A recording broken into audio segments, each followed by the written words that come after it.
The desert sun beat down mercilessly on the convoy of armored vehicles as they rolled through the narrow valley in northern Afghanistan. Sarah Martinez wiped the sweat from her forehead and adjusted her medical pack for what felt like the 100th time that morning. At 26 years old, she was the youngest combat medic assigned to SEAL Team 7, and she felt the weight of that responsibility with every breath she took. The radio chatter was routine, almost boring. Sarah had been on dozens of these missions over the past 8 months, and most of them ended without incident. But something felt different today. Maybe it was the unusual silence from the local villages they had passed, or the way the dust seemed to hang in the air like a warning. She kept these thoughts to herself, knowing that the SEALs around her were already on high alert. Commander James Reeves sat across from her in the vehicle, his weathered face showing the strain of too many deployments. He had initially opposed having Sarah assigned to his team, not because she was a woman, he had claimed, but because she looked too young, too inexperienced for the brutal reality of combat operations. During their first briefing together, he had made his concerns clear to anyone who would listen. Sarah had grown up in a small Texas town where doubt was as common as tumbleweeds. Her father had been a paramedic, and she had watched him save lives for as long as she could remember. When she announced she was joining the military to become a combat medic, the reactions ranged from patronizing smiles to outright laughter. Her high school counselor had suggested nursing school instead. Her uncle had told her she should find a nice, safe job at a hospital. Even her own mother had cried, begging her to reconsider. But Sarah had something to prove, not to them, but to herself. She had excelled in basic training, pushing herself harder than anyone expected. Her instructors noted her unusual calm under pressure, and her ability to make quick decisions in chaotic situations. When the opportunity came to volunteer for combat medic training with special operations units, she had jumped at it without hesitation. The other medics in her training class had been almost entirely men, most of them bigger and physically stronger than her. They had watched her with skeptical eyes during those first brutal weeks. The training was designed to break people, to sort out those who could handle the pressure from those who would crack when lives depended on them. Sarah had refused to break. When they ran obstacle courses, she finished. When they practiced treating simulated casualties under live fire, her hands never shook. When they were thrown into ice-cold water in full gear, she kept her breathing steady and her mind clear. Gradually, the skepticism had turned to grudging respect. Her instructors began using her as an example. Her classmates started asking her for advice. By the time she graduated at the top of her class, Sarah had proven she belonged. But proving it once was never enough. She knew she would have to prove it again and again. With every mission, every decision, every life she tried to save. Now, bouncing along in the armored vehicle through hostile territory, Sarah ran through her mental checklist for the 1,000th time. She knew where every piece of equipment was in her medical pack. She had memorized the blood types of every SEAL on the team. She had studied the maps of the area until she could navigate it in her sleep. Preparation was the only thing she could control, and she controlled it obsessively. Lieutenant Marcus Chen sat to her right, cleaning his rifle with practiced efficiency. He was one of the few team members who had accepted Sarah from the beginning. During a training exercise 3 months ago, he had taken a simulated hit, and Sarah had treated him with such speed and precision that he had later told Commander Reeves she was the best medic he had worked with. That endorsement had meant something, but it had not erased all the doubts. The convoy began to slow as they approached a narrow pass between 2 rocky hills. Sarah felt her heart rate increase slightly. This was exactly the kind of terrain where ambushes happened. She checked her sidearm and made sure her medical pack was within easy reach. The SEALs around her tensed, their casual postures replaced by combat readiness. Staff Sergeant David Torres, a veteran SEAL with 12 years of experience, caught her eye and gave her a slight nod. He had been the most vocal about his doubts when Sarah first joined the team.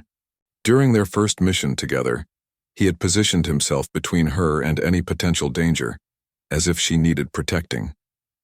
Sarah had found it frustrating, but had understood it came from a place of concern, even if it was misplaced.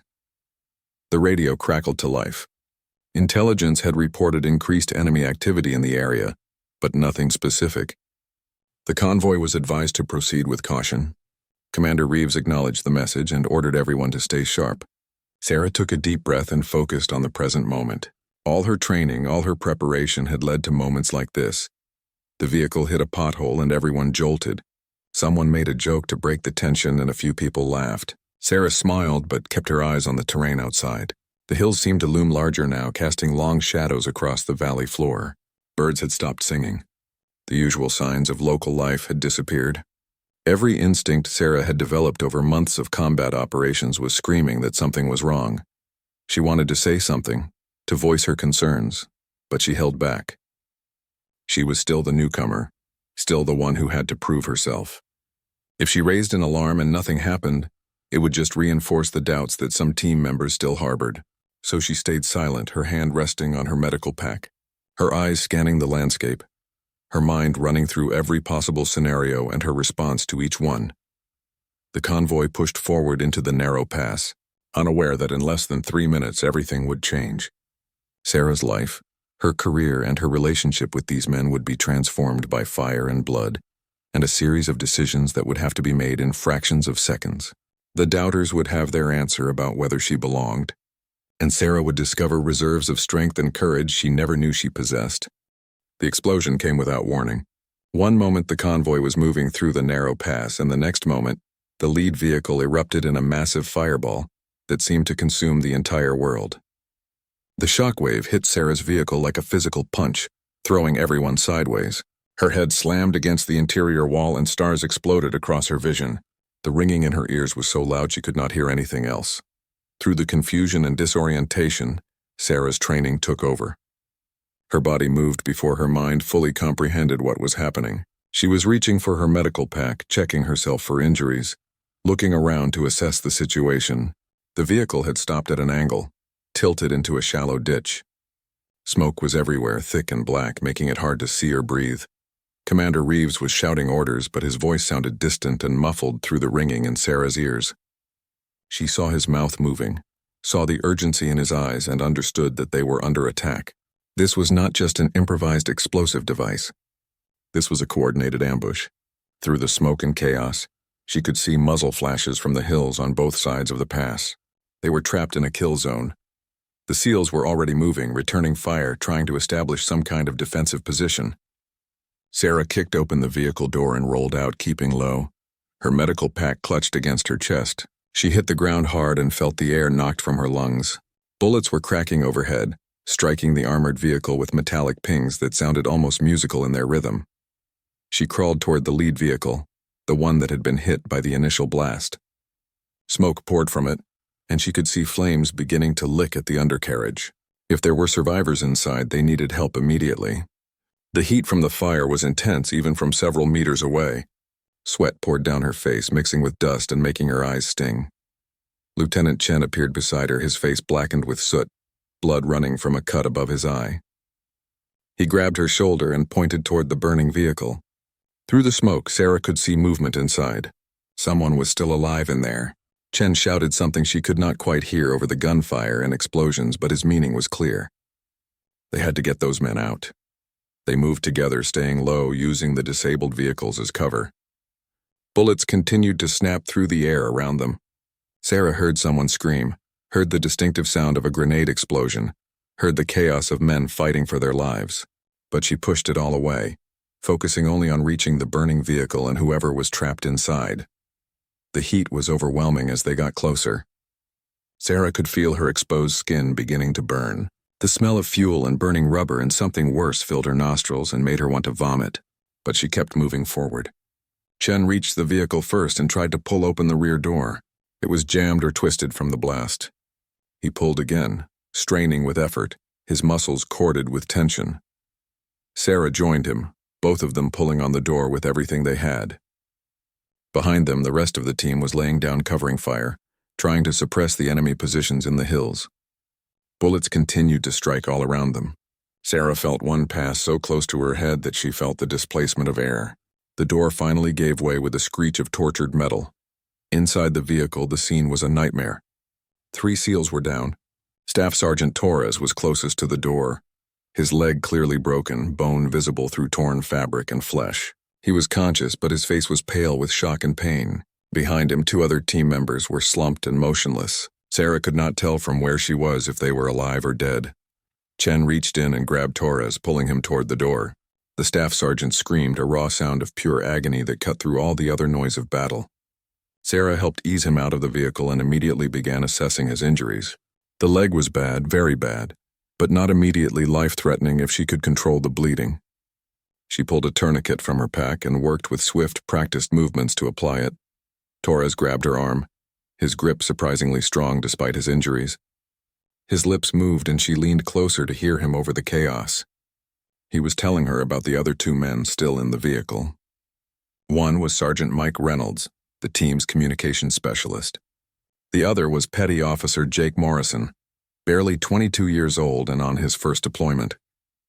Torres was telling her they were hurt bad, worse than him. Sarah nodded and finished securing the tourniquet. Chen was already reaching back into the vehicle for the next casualty. The flames were spreading now, creeping closer to the interior. Sarah could feel the heat increasing, could see the paint on the vehicle beginning to bubble and peel. They had maybe a minute, maybe less, before the whole thing went up. She helped Chen pull Reynolds from the vehicle. The communications specialist was unconscious, blood covering the left side of his face and neck. Sarah did a rapid assessment, checking his airway, his breathing, his circulation. She found multiple shrapnel wounds, including one dangerously close to his carotid artery.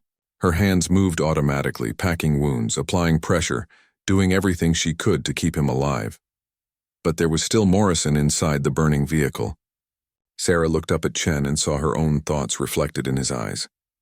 The vehicle was about to explode. They could both feel it, could see the flames spreading, could smell the fuel that was sure to ignite any second. Chen shook his head, a clear message. It was too dangerous. They had to fall back. Sarah looked at the vehicle, at the flames, at the figure of Morrison barely visible through the smoke. He was moving slightly, which meant he was alive.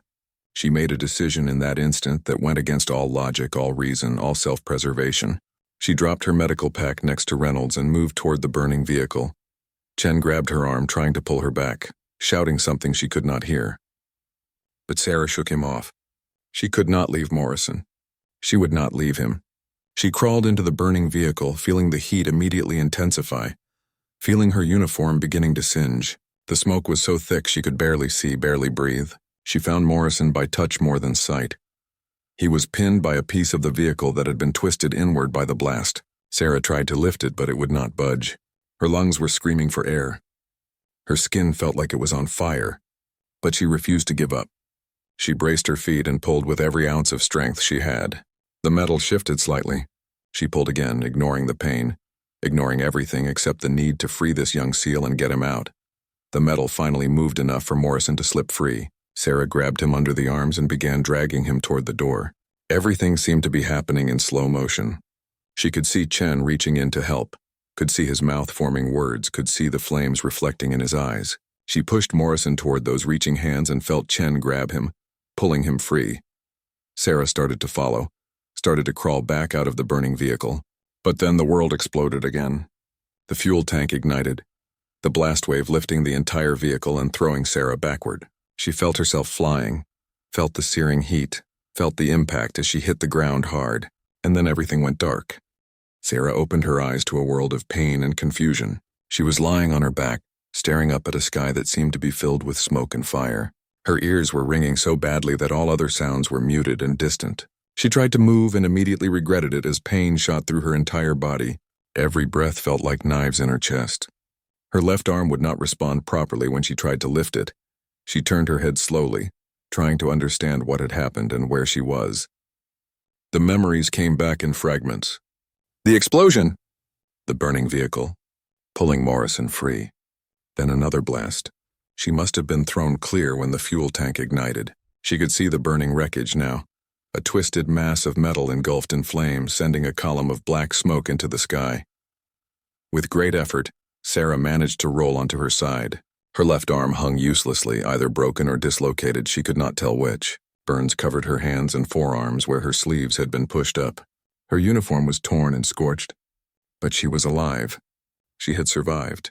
Now she needed to find out who else had made it. She spotted Chen first. He was about 10 meters away, dragged behind cover with Morrison. Chen was conscious but clearly injured, holding his side where blood was seeping through his fingers. Morrison lay next to him, motionless. Sarah could not tell from where she was if the young SEAL was breathing. Further back, she could see Torres and Reynolds where she had left them, both still down. The firefight was still going on. Sarah could see members of the team positioned behind rocks and disabled vehicles, exchanging fire with enemy positions in the hills. Commander Reeves was coordinating the defense, his voice carrying over the chaos even though Sarah could not make out individual words. They were holding their ground, but they were pinned down, and they had multiple casualties who needed immediate medical attention. Sarah knew what she had to do. Every part of her body was screaming at her to stay down, to stay safe, to let someone else handle it. But there was no one else. She was the medic. These men were depending on her. She had trained for this. She had fought for the right to be here. Now was the moment that would define everything. She forced herself to her knees, then to her feet. The world spun and tilted, and she thought she might pass out. But she locked her knees and took a deep breath, fighting through the pain and disorientation. She looked around for her medical pack and spotted it near Reynolds. She would have to cross open ground to reach it, ground that was being swept by enemy fire. Sarah started moving, staying as low as she could, one arm hanging useless at her side. Bullets kicked up dust around her feet. She heard shouting, probably team members telling her to get down, to take cover, but she kept going. She had to reach that medical pack. Without it, she could not help anyone. Something struck her leg, a sharp burning sensation that made her stumble. She had been hit. She looked down and saw blood spreading across her thigh. Not a direct hit, probably a ricochet or a fragment, but it hurt like nothing she had ever experienced. She pushed the pain away, compartmentalizing it the way she had been trained. Pain was just information. She was still mobile. She could still function. She reached the medical pack and dropped down behind the partial cover of a disabled vehicle. Her hands were shaking now, whether from shock or adrenaline or pain she could not tell, but she could not afford to shake. She needed steady hands to treat these men. She took 3 deep breaths, forced her hands to still, and turned her attention to Reynolds. The communications specialist was still breathing, but barely. The shrapnel wound near his carotid was bleeding again. Sarah used her good hand and her teeth to tear open a pressure bandage. She applied it with practiced efficiency, pressing down hard to control the bleeding. Reynolds groaned but did not regain consciousness. Sarah checked his other wounds quickly, prioritizing the most serious. He needed a hospital, needed surgery, but she could keep him alive long enough to get him there. Torres was next. The staff sergeant had managed to drag himself into a more protected position. The tourniquet Sarah had applied earlier had controlled the bleeding from his shattered leg, but he was showing signs of shock. His skin was cold and clammy, his breathing rapid and shallow. Sarah pulled a thermal blanket from her pack and wrapped it around him, then started an IV line to get fluids into him. Torres grabbed her wrist with his good hand. His eyes were clearer now, more focused. He looked at her burned hands, her useless arm, the blood soaking through her pant leg. He was trying to tell her she needed treatment too, that she was injured. But Sarah shook her head. She would deal with her own injuries later. Right now, these men needed her. She moved to Chen and Morrison next, crossing open ground again, bullets still snapping through the air. Chen had taken shrapnel to his side, multiple fragments buried in tissue. Sarah packed the wounds and bandaged them as best she could with one functioning arm. Chen tried to help, tried to hold things for her, but he was weak from blood loss and pain. Morrison was the worst. The young SEAL had severe burns over much of his body, blast injuries to his chest, and possible internal bleeding. He was unconscious, and his breathing was labored and irregular. Sarah knew his chances were not good, knew that he needed care beyond anything she could provide here in the middle of a firefight, but she refused to give up on him. She worked with fierce concentration, blocking out everything else. The pain in her arm, her leg, her burned hands. The sounds of gunfire and explosions. The knowledge that she could be hit again at any moment. None of it mattered. All that mattered was keeping these men alive. Commander Reeves appeared beside her, firing his weapon, providing covering fire. He shouted something about extraction, about helicopters, about holding on. Sarah nodded but did not stop working. She was moving between the 3 most seriously wounded men, checking vitals, adjusting bandages, doing everything she could to stabilize them. The firefight seemed to intensify. Enemy fighters were pushing forward, trying to overrun the position. The SEALs were running low on ammunition. The situation was deteriorating rapidly. Sarah heard someone on the radio calling for air support, for medevac, for anything that could help them. But she kept working. kept fighting to save these lives. She was treating Morrison, adjusting his position to help him breathe when she saw movement in the hills. More enemy fighters flanking their position. They were about to be surrounded. She heard Commander Reeves shouting new orders, heard the desperation in his voice. They needed to fall back, but they could not move the wounded. Not without help. Not without more time. Sarah looked at the 3 SEALs she had been treating. Torres with his shattered leg, Reynolds with his multiple wounds, Morrison with his burns and internal injuries. She could not carry them all. Even with 2 good arms and no injuries of her own, she could not carry 3 full-grown men. But she had to try. She had to do something. She refused to leave them behind. She grabbed Torres first, the lightest of the 3 men. She hooked her good arm under his shoulder and started dragging him backward, toward better cover, toward where the rest of the team was consolidating. Her legs screamed in protest, her injured arm flopped uselessly, but she kept moving. Torres tried to help, tried to push with his good leg, but he was weak and in terrible pain. She got him to cover and immediately went back for Reynolds. The communications specialist was heavier, dead weight since he was unconscious. Sarah struggled to get him moving, her strength fading, her vision starting to blur. But she refused to stop. She dragged him meter by meter, her world narrowing to just this task, just this moment, just the need to save this man. Bullets struck near her head, throwing rock fragments that cut her face. An explosion somewhere close by knocked her down. But she got back up, grabbed Reynolds again, kept pulling him to safety. She reached cover and lowered him down as gently as she could manage. 2 down, 1 to go. She turned back toward Morrison, toward the young SEAL who had his whole life ahead of him, and she started crawling back through the fire to get him. Sarah's body was beyond exhaustion. Every movement felt like lifting mountains. Her left arm was completely useless now, just dead weight hanging from her shoulder. Blood continued to seep from the wound in her leg, leaving a trail behind her as she crawled back toward Morrison. Her burned hands screamed with pain every time they touched the ground. But she kept moving forward. Morrison was still lying where she had left him, partially exposed to enemy fire. Sarah could see his chest rising and falling. Shallow breaths that meant he was still alive but barely hanging on. She had to get him to safety. She had to get all 3 of them to safety. The thought that she might fail, that after everything she had done these men might still die, was unbearable. She reached Morrison and checked his pulse. It was weak and thready but still there. She positioned herself to drag him, trying to figure out the best way to move him with only 1 functional arm. The angle was awkward, the weight was too much, but she had no choice. She hooked her good arm under his shoulders and began pulling him backward. Progress was measured in centimeters. Her leg buckled twice and she fell, but each time she forced herself back up. Sweat and blood ran into her eyes, blurring her vision. Her breathing came in ragged gasps that sent shooting pains through her chest. But she did not stop. Could not stop. Morrison's life depended on her. An enemy fighter appeared on a ridge above them, raising his weapon. Sarah saw him, saw the moment of her death coming. And in that frozen instant, she thought about her father, her mother, her small Texas town, and how far she had come from that life. Then a burst of gunfire echoed and the enemy fighter fell. Sarah turned her head and saw Commander Reeves lowering his rifle, his eyes meeting hers across the battlefield. He nodded once, then turned back to directing the defense. The gesture, that simple nod, gave Sarah new strength. She pulled Morrison harder, faster, ignoring the screaming protest from her body. She could see the fallback position now. Could see members of the team waving her on, providing covering fire. She was almost there. Just a few more meters. Just a little bit further. Something exploded nearby and the shockwave rolled over her like a physical wave. She lost her grip on Morrison and went sprawling. Her head struck a rock and stars exploded across her vision. For a moment she just lay there, wondering if she had anything left. Wondering if this was where her story ended. Then she felt hands on her shoulders, heard voices shouting her name. Lieutenant Chen had crawled out to help her, his own injuries forgotten. Despite his wounds, despite his own pain, he had come back for her.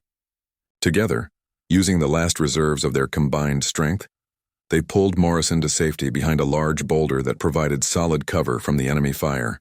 Other team members immediately began helping, taking over the treatment of the wounded. Forming a defensive perimeter, Sarah collapsed against the boulder, her vision swimming, her body shaking uncontrollably. She had done it. She had gotten all 3 men to safety. Torres, Reynolds, and Morrison were all behind cover now, all receiving treatment. But the battle was not over. Enemy fighters continued to close in from multiple directions. The team was surrounded, outnumbered, running low on ammunition. They had radioed for help, but extraction was still minutes away, and minutes felt like hours in combat. Commander Reeves was moving among his men, assessing the situation, making impossible decisions about how to hold their position until help arrived. He stopped beside Sarah, taking in her injuries for the first time. His face, usually so stoic and controlled, showed genuine concern. He pulled out his own medical kit and began treating her wounds, working quickly and efficiently. Sarah tried to push him away, tried to tell him she was fine, that the other wounded needed attention more than she did. But Reeves ignored her protests. He cleaned and bandaged the wound on her leg, immobilized her injured arm, and gave her an injection for the pain. As he worked, he spoke quietly, his words just for her. He told her he had been wrong about her, told her he had doubted whether she had what it took to be a combat medic with a SEAL team, told her he had questioned whether she was strong enough, brave enough, tough enough for this life. But watching her today, seeing her risk everything to save his men, dragging them to safety through fire and bullets despite her own severe injuries, he knew he had been completely wrong. She was not just good enough, she was exceptional. Sarah wanted to respond, wanted to say something meaningful, but her voice would not work properly. The adrenaline that had been keeping her going was fading now, replaced by waves of pain and exhaustion that threatened to pull her under. She could feel herself slipping away, could feel consciousness beginning to fade. But she fought it, fought to stay aware, fought to stay present for her team. The sound of helicopter rotors suddenly cut through the chaos of battle. Sarah looked up and saw 2 Apache gunships streaking overhead, their weapon systems lighting up the enemy positions in the hills. The cavalry had arrived. The gunships made several passes, their firepower devastating the enemy fighters who had been pressing the attack. Within minutes, the intensity of the firefight decreased dramatically. Behind the Apaches came the medevac helicopters, massive Chinooks that could carry the wounded out. The SEALs began laying down smoke to mark their position and provide additional cover for the extraction. Sarah watched it all through a haze of pain and medication, her mind struggling to process what was happening. The medevac team jumped out and immediately began triaging the wounded. They moved with practiced efficiency, checking vitals, preparing men for transport. When they reached Sarah, they were shocked by the extent of her injuries. Multiple wounds, severe burns, possible broken bones, signs of shock and blood loss. They could not believe she had been treating other casualties, let alone dragging them to safety. One medic told her she should have been evacuated immediately, that she had no business still being conscious, let alone still fighting. They loaded Torres, Reynolds, and Morrison onto stretchers and carried them to the helicopter. Sarah watched them go, counting 3 lives she had saved. 3 men who would make it home because of her actions. The satisfaction of that knowledge cut through her pain and exhaustion. Everything she had endured, all the doubts she had faced and overcome had led to this moment. She had proven herself beyond any question. The medics came back for Sarah, lifting her onto a stretcher. She tried to walk, tried to tell them she could make it on her own, but her body finally betrayed her. Her legs would not hold her weight. Her vision was darkening at the edges.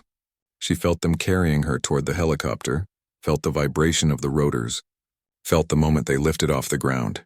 Through the open door of the helicopter, she could see the battlefield shrinking below them, the burning vehicles, the rocky terrain, the place where she had nearly died and where she had saved 3 lives.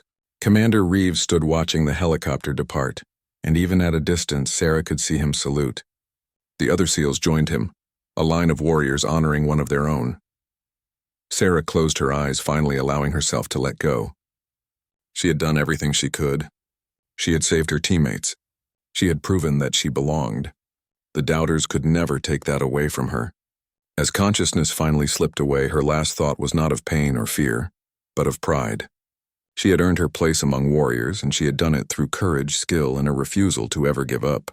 The young woman from a small Texas town had become a hero, and nothing would ever be the same. The helicopter banked and headed toward the field hospital, carrying its precious cargo of wounded warriors. In the cargo bay, medics worked frantically to stabilize their patients, starting IVs, monitoring vitals, doing everything possible to keep everyone alive until they reached definitive care. Sarah drifted in and out of consciousness, her body finally shutting down now that the immediate danger had passed. But even in her semi-conscious state, she could hear the medics talking about her in tones of awe and respect. The story of what she had done was already spreading, already becoming legend. The medic who had been doubted, who had proven everyone wrong in the most dramatic way possible. The young woman who had dragged 3 wounded SEALs to safety through fire and bullets, despite being severely wounded herself. Sarah Martinez had earned her place in history. Sarah woke to fluorescent lights and the antiseptic smell of a hospital. For a moment she was disoriented, unsure where she was or how much time had passed. Her body felt distant, disconnected, probably the result of heavy pain medication. She tried to move and immediately felt the restrictions. Her left arm was in a cast, suspended in a sling. Bandages covered her hands and arms. Her leg was elevated and wrapped. An IV line ran into her right arm. A nurse noticed she was awake and immediately came to her bedside. The nurse smiled, a warm, genuine expression, and began checking Sarah's vitals while explaining what had happened. Sarah had been in surgery for 6 hours.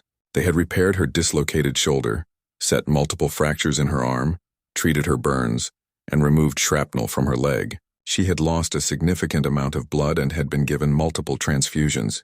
The doctors were amazed she had remained conscious and functional as long as she had. Sarah's first question, asked through a throat raw and scratchy, was about her team. About Torres, Reynolds, and Morrison, about whether they had survived. The nurse told her to rest, to focus on her own recovery, but Sarah insisted. She needed to know. The nurse finally relented and shared what information she could. Torres had survived. His leg had been badly damaged, but the surgeons had been able to save it. He would need extensive rehabilitation, but he was expected to make a full recovery. Reynolds had also pulled through. The shrapnel wounds had been serious, but none had hit any vital structures. He was stable and recovering well, but Morrison was still critical. The burns and blast injuries had been severe. He was in intensive care, fighting for his life. Sarah felt tears running down her face before she realized she was crying. Relief for Torres and Reynolds, fear for Morrison, and the overwhelming emotion of everything she had been through finally catching up with her. The nurse gently squeezed her hand, careful of the bandages, and told her she had done everything she could. She had saved their lives. Whatever happened to Morrison now was beyond her control. Over the next few days, Sarah drifted in and out of consciousness, her body focusing all its energy on healing. She had visitors, though she remembered few details. Commander Reeves came and sat beside her bed, talking quietly about the mission, about the aftermath, about how proud he was of her. Lieutenant Chen visited, moving slowly with his own injuries, and brought her a medal that the rest of the team had signed. Staff Sergeant Torres wheeled himself in, his leg in a massive cast, and thanked her for saving his life with tears in his eyes. But the visit that meant the most came from an unexpected source.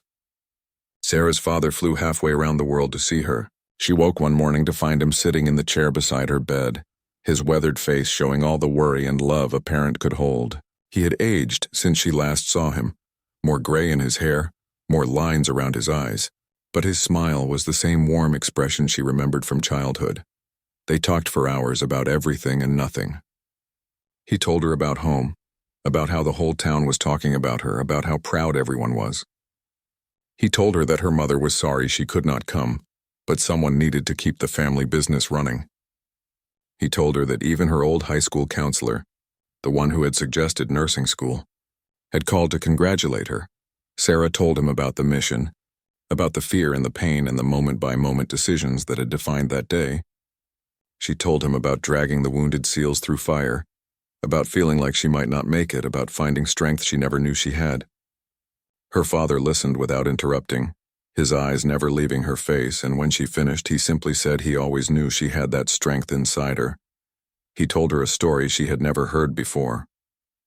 When she was born, she had come early, her lungs not fully developed. The doctors had not been sure she would survive that first night. But she had fought, had refused to give up, and by morning she was breathing on her own. Her father said he had seen that same fight in her eyes on that first day, and he had seen it every day since. What she had done in Afghanistan did not surprise him. It was simply who she had always been. The conversation shifted to lighter topics. Her father caught her up on town gossip, told her about her younger brother starting college, shared funny stories about the family dog. For a few hours, Sarah was able to forget about the pain, Forget about the war and just be a daughter talking with her father. When visiting hours ended and he had to leave, he kissed her forehead and promised to come back the next day. That night, Sarah received news that Morrison had turned a corner. The young SEAL was going to survive. His recovery would be long and difficult, but he was going to make it. Sarah cried again, this time from pure relief and joy. All three men were going to live. Everything she had endured, all the pain and sacrifice, had been worth it. As her own recovery progressed, Sarah began physical therapy. The work was brutal, pushing her healing body to relearn movements, to rebuild strength, to overcome limitations. Some days the pain was so intense she wanted to quit. But she thought about Torres, Reynolds, and Morrison fighting their own battles to recover, and she pushed through. They had trusted her to save their lives. She owed them the effort to fully recover herself. Word of what Sarah had done spread far beyond her unit. Military news outlets ran stories about the combat medic who had dragged 3 wounded SEALs to safety, despite being severely injured herself. The story captured public imagination, a tale of heroism and sacrifice that reminded people what service and courage truly meant. Sarah found the attention uncomfortable, insisting she had only done her job, but the recognition kept coming. 6 weeks after the mission, Sarah was strong enough to attend a ceremony. She was wheeled into a room filled with military personnel, her arm still in a sling, her movements still limited by healing injuries. Commander Reeves stood at the front along with several high-ranking officers she did not recognize. The ceremony was formal and official, full of military protocol and traditional language. Sarah was awarded the Silver Star for gallantry in action.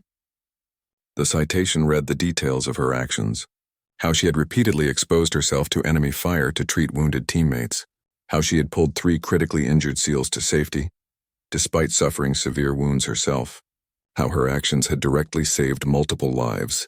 As the medal was pinned to her uniform, Sarah saw tears in the eyes of hardened warriors who had seen more combat than most people could imagine. Torres, Reynolds, and Morrison were all there, in various stages of recovery. Torres still needed crutches but was walking. Reynolds had regained full function and was cleared to return to duty.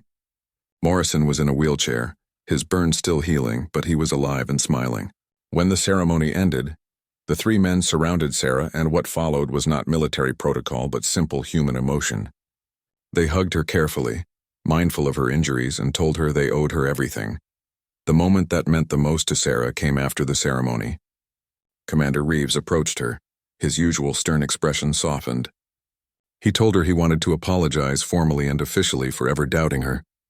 He said he had been wrong, that his concerns about her age and experience had been unfounded, that she had proven herself to be one of the finest combat medics he had ever served with. He asked if she would consider returning to the team once she was fully recovered. Sarah was surprised by the question. She had assumed her combat days were over, that her injuries would mean a medical discharge or a transfer to a training position. But Reeves made it clear the team wanted her back. They trusted her. They believed in her. She was one of them now, fully and completely.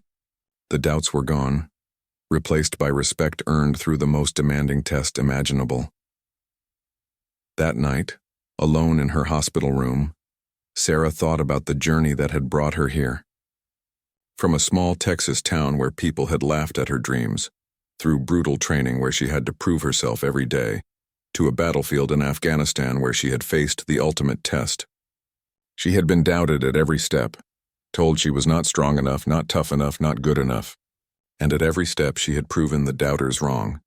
She looked at the silver star in its case on her bedside table. The medal was not really about her, she knew.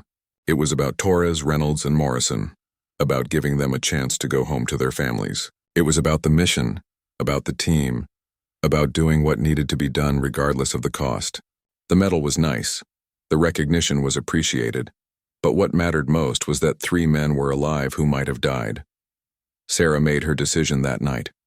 She would recover, would work harder than ever in physical therapy, would do whatever it took to return to full duty. She would go back to the SEALs, back to the team, back to the work that gave her life meaning.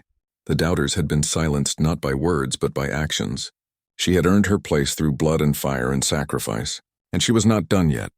There were more missions ahead, more lives to save.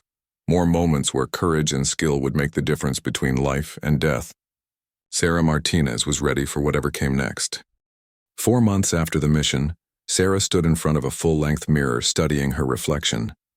The physical scars were visible, permanent reminders of that day in Afghanistan. Burns marked her hands and forearms in patterns that would never fully fade. A surgical scar ran along her shoulder where they had repaired the dislocation. Her left arm had limited range of motion that no amount of therapy had been able to fully restore. But she was cleared for duty. The medical board had reviewed her case and determined she was fit to return to active service. The psychological scars were harder to measure. Sarah had nightmares sometimes, vivid dreams where she was back in that burning vehicle, unable to reach Morrison, unable to save him. She would wake in a cold sweat, her heart racing, taking several moments to remember that Morrison had survived, that everyone had survived. The counselor she had been required to see told her these reactions were normal, that they might fade with time or might not, that learning to manage them was part of recovery. Sarah had returned to training 3 weeks earlier, starting slowly, rebuilding her strength and skills. The other medics and SEALs treated her differently now. The skepticism and doubt were completely gone, replaced by a respect that sometimes felt overwhelming. People looked at her like she was some kind of superhero, when she knew she was just a person who had done what needed to be done. But she accepted the changed dynamic, understanding it came from a place of genuine admiration. Commander Reeves had personally overseen her return to training, pushing her hard but fairly, making sure she was truly ready before allowing her back into operational status. He had become something of a mentor, sharing lessons from his own years of combat experience, helping her process the psychological aftermath of the mission. The man who had once doubted her was now one of her strongest supporters. Today was Sarah's first day back with the team for a full training exercise. They were running through combat scenarios in a facility designed to simulate real battlefield conditions. Sarah felt nervous in a way she had not expected. She had proven herself under actual fire, had saved lives in the most extreme circumstances, but the thought of disappointing the team during training made her anxious. The exercise began with a simulated ambush. Blank rounds and smoke grenades created chaos and confusion. Sarah moved with the team, her medical pack secure on her back, her movements automatic from months of training and experience. When the first simulated casualty went down, she was there immediately, her hands moving through the familiar patterns of assessment and treatment. The injury was fake, but she treated it as real, showing the same focus and intensity she had shown in Afghanistan. Lieutenant Chen was observing the exercise, taking notes on a clipboard. He had recovered fully from his wounds and had recently been promoted. He watched Sarah work with a critical eye, not because he doubted her abilities, but because he wanted to ensure she was truly ready. When the exercise ended, he approached her with a slight smile. She had performed flawlessly, he told her. She was back and she was as good as ever. The team gathered for a debriefing and Sarah found herself surrounded by SEALs who genuinely cared about her well-being. They asked about her recovery, about how she was handling the return to duty, about whether she needed anything.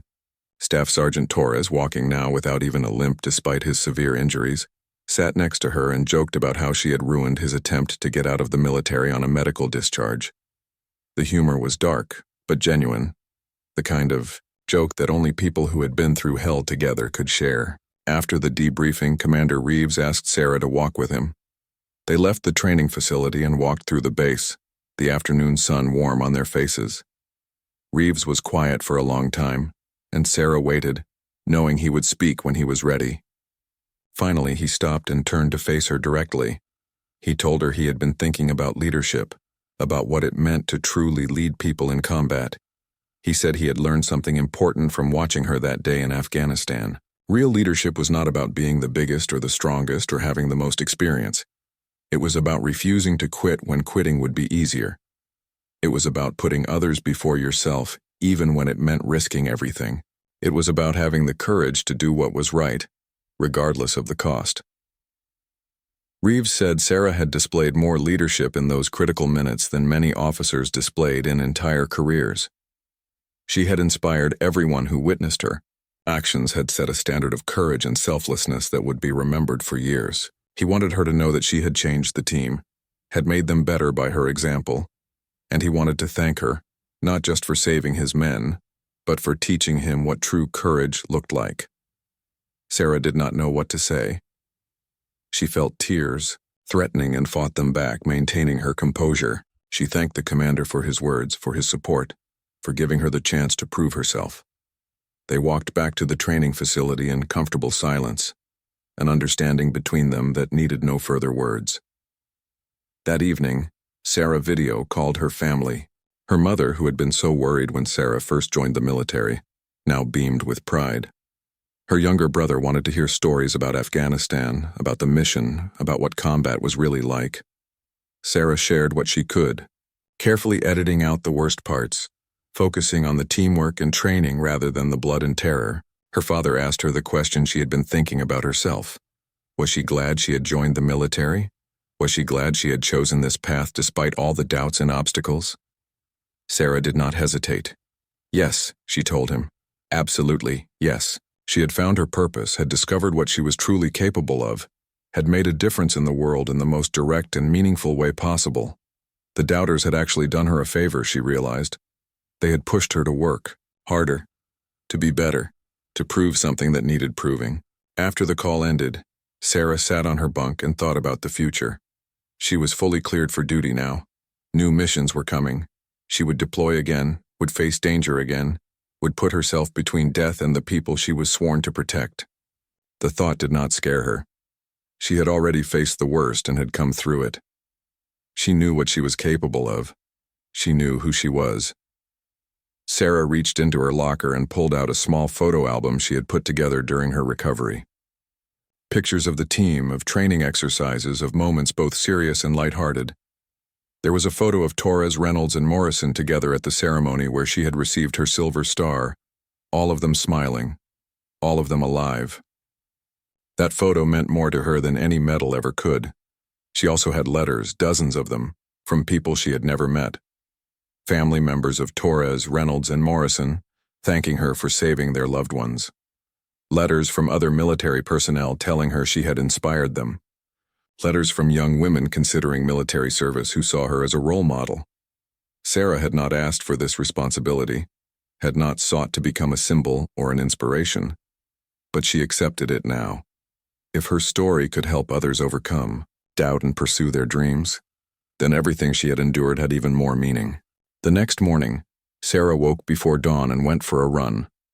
Her body still had limitations, movements that were harder than they used to be, but she pushed through. The sun rose over the base, painting the sky in shades of orange and pink, and Sarah felt a deep sense of peace. She was exactly where she was supposed to be, doing exactly what she was meant to do. The girl from the small Texas town had become a warrior, had earned her place through courage and sacrifice, and had silenced every doubt that had ever been raised against her. Whatever challenges lay ahead, Sarah Martinez was ready to face them. 2 years had passed since that day in Afghanistan, and Sarah stood once again in a briefing room with SEAL Team 7. But everything was different now. She was no longer the young medic fighting for acceptance. She was an integral part of the team, a veteran with combat experience and a service record that spoke for itself. The men around her trusted her completely, and that trust had been earned through blood and fire. Commander Reeves was retiring. After 23 years of service, he had decided it was time to step away from active duty.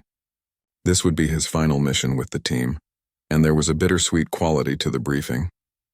Sarah watched him as he outlined their objectives, noting the gray in his hair that had not been there when they first met, the deeper lines around his eyes that came from years of making life and death decisions. The mission was straightforward by special operations standards. They would insert into a remote region, extract a high-value target, and get out before enemy forces could respond.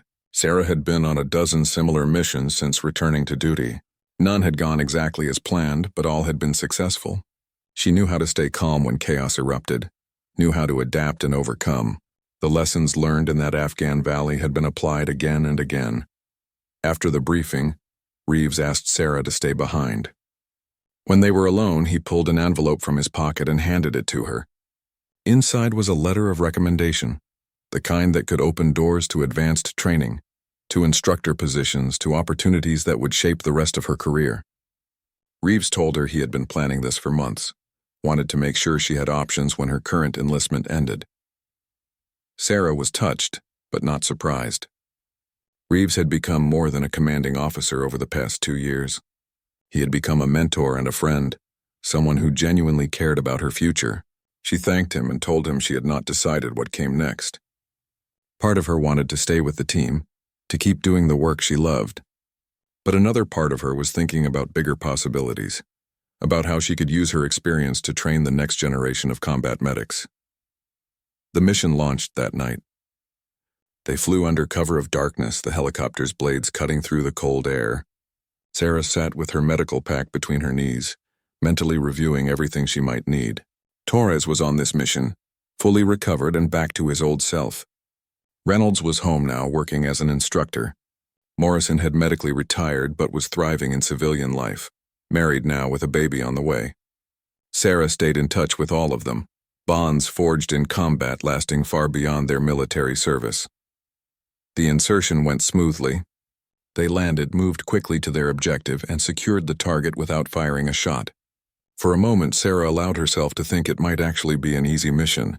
Then the radio crackled with bad news. Enemy forces were moving to intercept them. Their extraction zone was compromised. They needed a new plan immediately. Commander Reeves made the call quickly. They would move to an alternate extraction point, a clearing about 2 kilometers away. But the terrain was rough and they would be exposed for most of the journey. They moved out fast, Sarah keeping pace with the SEALs despite carrying the extra weight of her medical pack. Her conditioning was excellent now, her body adapted to the physical demands of the work. They were halfway to the extraction point when they took contact. Enemy fighters had positioned themselves along their route, and gunfire erupted from multiple directions. The team immediately returned fire and began moving to cover. Sarah heard someone grunt in pain and her head snapped around. One of the newer team members, a young SEAL named Jackson, had been hit in the shoulder. Sarah was beside him in seconds, already pulling supplies from her pack. The wound was serious but manageable. She worked quickly, stopping the bleeding, stabilizing him enough to move. Jackson tried to apologize for getting hit, for slowing them down, but Sarah cut him off. She told him to save his strength, that she had him, that he was going to be fine. Her voice was calm and confident, the same voice she had used with Torres, Reynolds, and Morrison 2 years earlier. The firefight intensified. The team was pinned down, taking fire from 3 directions. Sarah finished treating Jackson and then crawled to Commander Reeves to report. He acknowledged her with a nod and continued coordinating their defense. The extraction helicopter was inbound but could not land while they were under fire. They needed to break contact and reach the clearing. Reeves made a decision. He would lead half the team in a flanking maneuver to suppress the enemy position. Lieutenant Chen would lead the others, including Sarah and the wounded Jackson, directly to the extraction point. It was risky, but it was their best option. Reeves looked at Sarah one last time before moving out, and in that look was everything they had been through together, all the respect and trust they had built. Then he was gone, leading his element into the darkness. Sarah helped Jackson to his feet and they moved with Chen's element toward the clearing. The sound of gunfire behind them indicated Reeves was engaging the enemy. They pushed forward, moving as quickly as they could while staying tactical. Sarah kept one hand on Jackson, ready to grab him if he faltered. The young SEAL was tough, keeping up despite his wound, refusing to slow the team. They reached the clearing just as the extraction helicopter appeared. The pilot brought the aircraft down fast, the rotors kicking up dust and debris. Chen's element loaded quickly, Sarah making sure Jackson got on safely. She turned to look back, searching for Reeves and the other element. Where were they? Why had the gunfire stopped? Chen was on the radio, his face tight with concern. Reeves was reporting they were coming, but they had another casualty. Someone else was hit. Sarah's heart sank. The helicopter could not wait long. Enemy forces were closing in. Every second on the ground increased their risk, but they could not leave anyone behind. Then she saw them emerging from the darkness. Reeves and his element moving fast, half carrying someone between them. As they got closer, Sarah saw it was Torres. The staff sergeant she had saved 2 years ago was hit again, this time in the leg, almost the same leg she had tourniqueted before. The irony was not lost on either of them as Torres was loaded onto the helicopter. Sarah immediately began treating him, her hands moving with practiced efficiency. Torres managed a pained smile and made a joke about getting a matching set of scars. Sarah told him to shut up and let her work, but she was smiling too. They were all going to make it. Everyone was accounted for. Everyone was getting out. The helicopter lifted off and Sarah allowed herself a moment of relief. She looked around at the faces of her team. Commander Reeves looking satisfied with a mission accomplished. Lieutenant Chen already planning their next operation. Torres joking despite his pain. Jackson grateful to be alive. And herself, Sarah Martinez, the combat medic who had been doubted and had proven everyone wrong. Reeves caught her eye and nodded, a gesture of acknowledgement and pride. In that moment, Sarah understood that this was what she had been fighting for all along. Not the medals or the recognition or the respect, though those things mattered. She had been fighting for this feeling of belonging, of being part of something larger than herself, of making a difference in the lives of people who depended on her. The helicopter flew through the night sky, carrying its cargo of warriors toward safety. Sarah finished treating Torres and sat back, feeling the familiar exhaustion that followed adrenaline. But mixed with the exhaustion was satisfaction, purpose, and pride. She had come so far from that small Texas town, from the girl everyone doubted. She had become exactly who she was meant to be. When they landed, the team dispersed to their various tasks. Sarah made sure Jackson and Torres were transferred to medical care, giving detailed reports on their injuries and treatment. Commander Reeves found her afterward in the quiet moments before dawn and thanked her one final time. He told her this was what he would remember most about his career, the honor of serving with people like her who embodied the best of what military service could be. Sarah watched the sun rise over the base, painting the sky in brilliant colors. She thought about her journey, about all the obstacles she had overcome, about the 3 wounded SEALs she had dragged through fire, about the countless others she had helped since then. She thought about the doubters who had said she could not do it, and she smiled. They had been wrong. She had proven them wrong, and she would keep proving them wrong for as long as she wore the uniform. The story of Sarah Martinez, the combat medic who had been doubted but had become a legend, was not over. It was just beginning. There would be more missions, more lives to save, more challenges to overcome. But Sarah was ready. She had found her calling, had earned her place among warriors, and had become the person she had always known she could be. The doubters were silent now, replaced by respect, admiration, and the undeniable truth that courage and determination could overcome any obstacle. Sarah Martinez had survived, had thrived, and had become a hero, and nothing would ever take that away from her.